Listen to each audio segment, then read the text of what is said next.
നമസ്കാരം. ധർമ്മടത്ത് വോട്ടെണ്ണിക്കൊണ്ടിരിക്കുന്നേ ഉള്ളൂ. സഖാവ് പിണറായി വിജയൻ 10 വർഷം ഈ കേരളത്തെ ഭരിച്ച മുഖ്യമന്ത്രിയാണ് അവിടെ മത്സരിക്കുന്നത്. വളരെ ദയനീയമായി പരാജയപ്പെടുന്ന വിധമാണ് ഇപ്പോഴത്തെ പോക്ക്.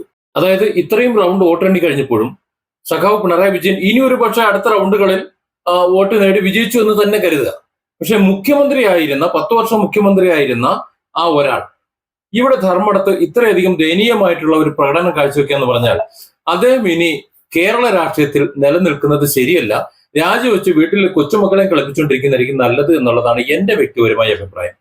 10 വർഷം ഈ കേരളത്തെ അടക്കി ഭരിച്ച് കടക്ക് പുറത്ത് എന്ന് പറഞ്ഞ് വീട്ടിൽ പോയി പറഞ്ഞാൽ മതി എന്ന് പറഞ്ഞ് അങ്ങനെ എന്തെല്ലാം വിധത്തിലുള്ള വർത്തമാനങ്ങളെ കേരളത്തിൽ വോട്ട് ചെയ്ത് ജയിപ്പിച്ച കേരളത്തിലെ ജനങ്ങളെ മുഴുവൻ പൊട്ടന്മാരാക്കിക്കൊണ്ട് അവരൊക്കെ വെറും അടിമകളാക്കി കണ്ടുകൊണ്ട് പ്രതികരിച്ചതിന്റെ, അതായത് ജനമാണ് ശക്തി എന്ന് മനസ്സിലാക്കിക്കൊണ്ടാ അത്തരത്തിൽ പറയുന്ന ആരെയും പുറത്താക്കാനുള്ള, അവരെ ശരിക്കും മര്യാദ പഠിപ്പിക്കാനുള്ള ആർജവം കേരളത്തിലെ ജനങ്ങൾക്കുണ്ട് എന്ന് മനസ്സിലാക്കണം.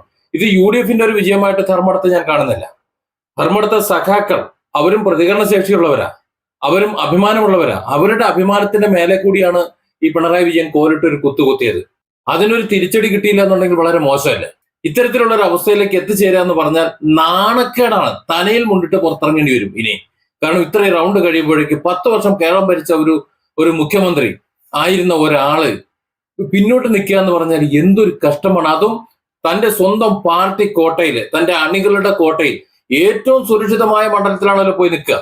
സഖാവ് പിണറായി വിജയൻ 10 വർഷം കേരളത്തിൽ മുഖ്യമന്ത്രിയായി ഭരിച്ചത് കൊണ്ട് ബാക്കിയുള്ള എതിരാളികളെ നിലതൊടാൻ പോലും പറ്റാത്ത വിധത്തിലുള്ള ഒരു മണ്ഡലം തെരഞ്ഞെടുത്ത് അവിടെ ചെന്ന് സ്ഥാനാർത്ഥിയായിട്ട് നിൽക്കുള്ളൂ. ആ മണ്ഡലത്തിൽ പിണറായി പരാജയപ്പെടുന്നു എന്ന് പറയുമ്പോൾ, അല്ലെങ്കിൽ അതോളം എത്തി, അല്ലെങ്കിൽ ഇത്രത്തോളം വോട്ടർമാരുടെ പ്രതികരണം ഏറ്റുവാങ്ങേണ്ടി വരുന്നു എന്ന് പറയുമ്പോൾ അദ്ദേഹം എന്താണ് ചെയ്തത് എന്ന് പുനഃപരിശോധിക്കണം. ഇനിയെങ്കിലും പുനഃപരിശോധിക്കണം. ഒരു പഞ്ചായത്ത് മെമ്പർ പോലും ഇനി ആകാൻ പാടില്ല. വീട്ടിൽ കുട്ടികളെ കളിപ്പിച്ചുകൊണ്ടിരുന്നാൽ മതി. പിന്നെ കാണിച്ചു വെച്ചിട്ടുള്ള കുറെ കാര്യങ്ങളുണ്ടല്ലോ, അതിനുള്ള ശിക്ഷകൾ ഒരുപക്ഷെ വരും ദിവസങ്ങളിൽ കിട്ടിയേക്കാം. അതിനു മുമ്പ് വല്ല അമേരിക്കയിലോ UK മറ്റെവിടെയെങ്കിലും പോയി താമസം ഉറപ്പിക്കാൻ പറ്റുന്നുണ്ടെങ്കിൽ അത് നോക്കിക്കോ. അതാകുമ്പോൾ താൽക്കാലിക രക്ഷയെങ്കിലും ഉണ്ടാവും. എന്തായാലും കേരളത്തിൽ സഖാവ് പിണറായിക്ക് ഇനി സ്ഥാനമില്ല എന്ന് കേരളത്തിലെ ജനം വിധി എഴുതി കഴിഞ്ഞു. പിണറായിയെ പടിയടച്ച് കടക്ക് പുറത്ത് എന്ന് പറഞ്ഞ് വീട്ടിൽ പോയിരുന്ന് ഭരിച്ചാൽ മതി എന്ന് പറഞ്ഞു കഴിഞ്ഞു. Different angles. Don't forget to subscribe and support this channel.